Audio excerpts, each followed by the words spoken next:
किसी नगर में एक व्यापारी अपने 5 वर्षीय पुत्र के साथ अकेला रहता था। व्यापारी की पत्नी मर चुकी थी। वह अपने पुत्र से अत्यंत प्रेम करता था।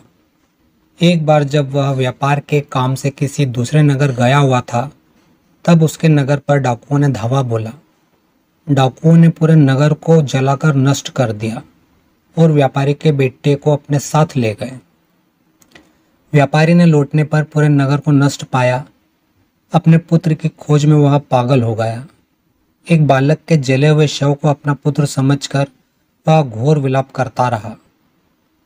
संयत होने पर उसने बालक का अंतिम संस्कार किया और उसकी अस्थियों को एक छोटे से डिब्बे में भरकर सदा के लिए अपने पास रख लिया।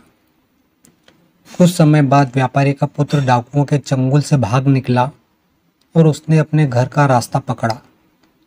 अपने पिता के नए भवन में आधी रात को आकर उसने द्वार खटखटाया। व्यापारी अभी भी शोक संताप में था। उसने पूछा, कौन है? पुत्र ने उत्तर दिया, मैं वापस आ गया हूँ पिताजी, दरवाजा खोलिए।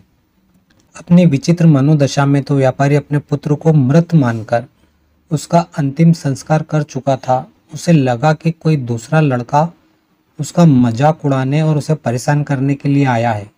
वह चिल्लाया, तुम मेरे पुत्र नहीं हो, वापस चले जाओ। भीतर व्यापारी रो रहा था और बाहर उसका पुत्र रो रहा था। व्यापारी ने द्वार नहीं खोला और उसका पुत्र वहां से चला गया। पिता और पुत्र ने एक दूसरे को फिर कभी नहीं देखा। कथा सुनाने के बाद बुद्ध ने अपने शिष्यों से कहा, कभी कभी तुम असत्य को इस प्रकार सत्य मान बैठते हो कि जब कभी सत्य तुम्हारे सामने उपस्थित होता है, तुम्हारा द्वार खटखटाता है, तुम द्वार नहीं खोलते हो।